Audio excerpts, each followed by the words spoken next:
Dancing as a couple usually involves one person leading. As a caregiver of someone or carer of someone with dementia, you are almost always in the lead.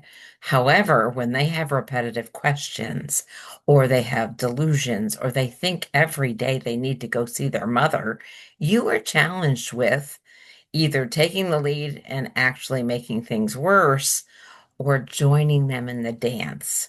Join me August 7th in a virtual workshop working on our improv skills to deal with your personal repetition or speed bump that you meet every day as you care for an individual with dementia. The registration is available at katemccarty.com calendar.